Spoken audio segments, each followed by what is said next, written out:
دهنه وبيتحشي.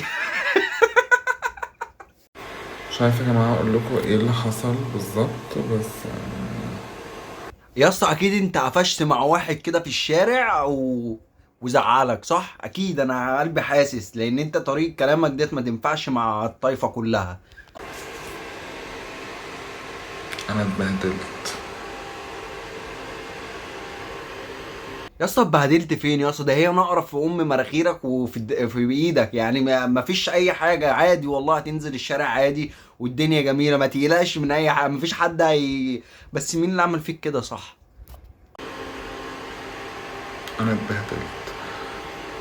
انا عايز اقول لكم اللي حصل لا يا ريت تحكي لنا، عشان انا دماغي مسوحاني في حتة بعيدة خالص، فيا ريت تقرب لي المسافات عشان انا دماغي بتسوح. هو انه اصلا دلوقتي الموضوع هيضحك بقى، انه القط بتاعي تقريبا جاله كابوس.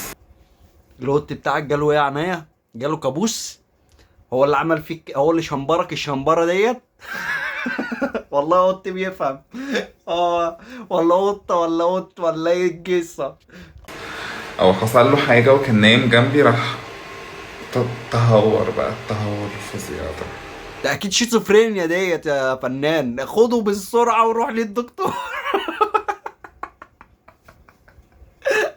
يا عم انت يا عم، يا نهار ابيض. لا بس القطه ما بتخربش الخربشه دي، القط بتجيب من جوه لبره على طول. فاحنا هيبقى عندنا توبكس جميله عن هاو نخفي السكارز.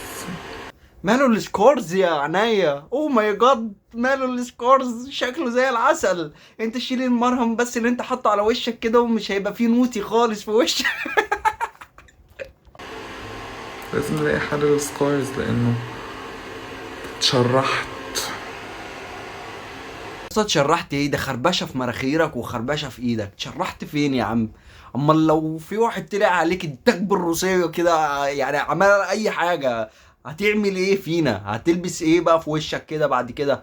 ولا انت ايه النظام معاك؟ خربشه عادي، هتمشي انزل الشارع وامشي، وفكك من الميك اب اللي انت بتحطه على وشك ده، عشان انت عامل لنا سمعه زي الزفت.